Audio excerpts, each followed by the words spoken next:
오늘 시편의 말씀은 하나님께서 고난과 여러 가지 어려움 가운데서 구원해 주신 하나님의 은혜를 기억하고 감사드리며 영광 돌리는 그런 찬양의 시입니다. 시편 저자인 다윗은 하나님께서 행하신 그 의로우신 심판, 그 재판과 모든 환난과 고난 중에 있는 자들을 도우시는 그 하나님을 찬양하며 감사해 올리고 있습니다. 먼저 1절에서 6절에서 보면 다윗은 하나님께서 행하신 일들을 기억하고 다시 한번 살펴보며 찬양과 감사로 나아갑니다. 하나님께서 악인들을 심판하셨고 그들을 망하게 하시고 그들의 계획이 서지 못하도록 그들의 모든 악한 그런 계획들을 하나님께서 심판하시고 파괴하셨습니다. 많은 전쟁을 경험한 다윗은 하나님께서 자신을 수많은 적군으로부터 보호하시고 그들을 물리쳐 주신 일들을 하나하나 기억하며 하나님께 영광 돌리고 있습니다. 하나님께서 위기 때마다 다윗의 방패가 되어주시고 요새가 되어주셔서 환난 중에 놓인 그를 지켜주시고 그 생명을 건져주시고 늘 함께 해주셨습니다. 전쟁 때마다 그가 하나님의 도우심을 받아서 무너뜨린 그 대적의 숫자와 그 성읍들은 헤아리기 어려울 정도로 많았습니다. 다윗은 하나님께서 자신을 위해서 역사하신 그 일들을 세밀하게 기억하고 하나님 앞에 머리 숙여 조아리며 영광 돌리고 있습니다. 다윗을 힘들게 하던 원수들은 도망갔고 하나님 앞에서 넘어지게 하셨고 의로우신 재판으로 다윗의 모든 억울함을 풀어주셨습니다. 다윗의 대적, 그 악인들의 이름을 영원히 그 땅에서 그 이름을 지워주셨죠. 감사의 이유와 영광 돌리는 그 모습을 살펴보면 다윗은 자신이 한 일은 아무것도 없으며 오직 하나님께서 모든 것을 일하셨다라고 고백합니다. 주께서 나의 의와 성사를 변호하셨고 주께서 보좌에 앉으사 의롭게 심판하셨고 주께서 이방 나라들을 책망하셨고 주께서 악인들을 멸하셨고 그들의 이름을 주님께서 영원히 지우셨다라고 고백하고 계시죠. 하나님께서 원수를 도망가게 하셨고 재판하셨고 악인들의 이름을 하나님께서 영원히 지우셨다라고 고백합니다. 하나님께서 하신 일이기에 모두 하나님께서 하신 일이기에 다윗은 전심으로 그저 하나님께 감사할 뿐이죠. 간혹 우리가 간화보면 하나님께서 도우신 모든 일들을 마치 자신의 능력으로 한 것처럼 또는 저절로 된 것처럼 우연히 된 것처럼 착각하는 사람들이 있습니다. 우리의 삶에 있어서 우리의 개인의 삶이나 가정이나 국가나 사회나 정말로 하나님께서 도우시지 않으시면 우리가 이런 삶을 살아갈 수가 없죠. 그런데 그렇게 착각하고 그런 사람들을 보면 절대로 하나님께 감사할 수가 없습니다. 다윗과 같이 우리는 모든 일 속에서 하나님께서 도우시는 손길이 있음을 놓치지 말고 늘 하나님께 감사와 찬양을 영광을 돌려드려야 될 줄로 믿습니다. 하나님께서는 지금도 우리 성도들을 위해서 일하고 계십니다.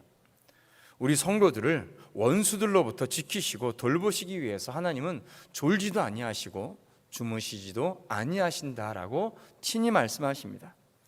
하나님은 지나간 모든 순간에도 우리 성도들과 함께 하셨고 돌봐주셨습니다. 그리고 지금도 여전히 우리 성도들의 모든 필요를 채워주시며 늘 함께 하십니다.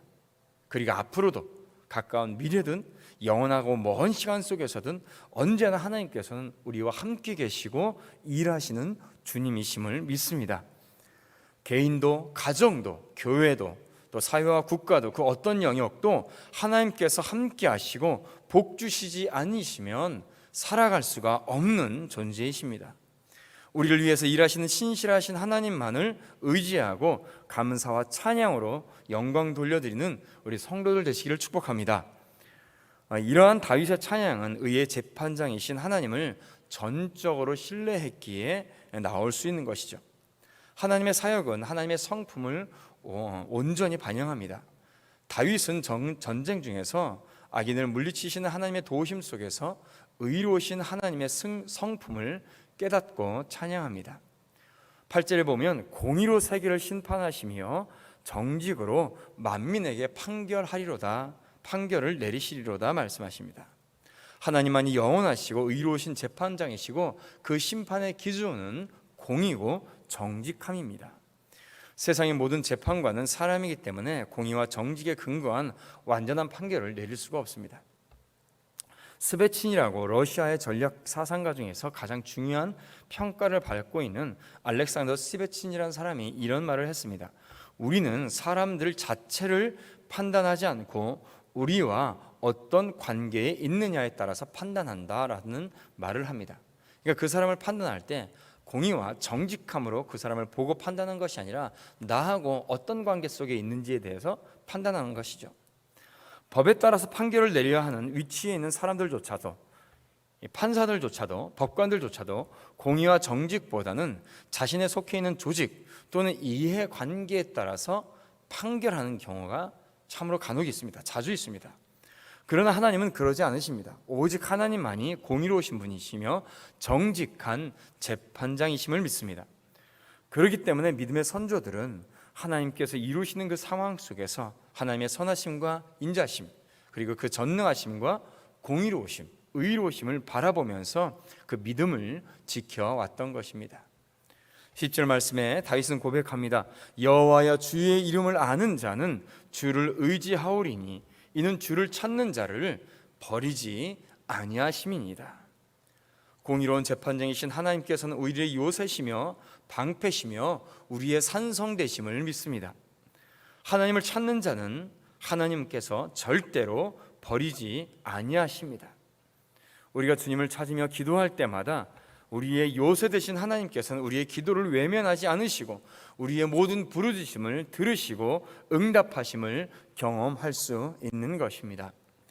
우리의 처한 상황과 상관없이 우리는 하나님을 찬양하며 감사할 수 있습니다. 그것은 하나님께서 우리의 의로운 재판장이시고 우리가 오직 진리 안에 있기만 한다면 하나님께서 우리의 모든 대적을 멸하시고 우리를 공의와 정직으로 우리를 돌보시기 때문입니다.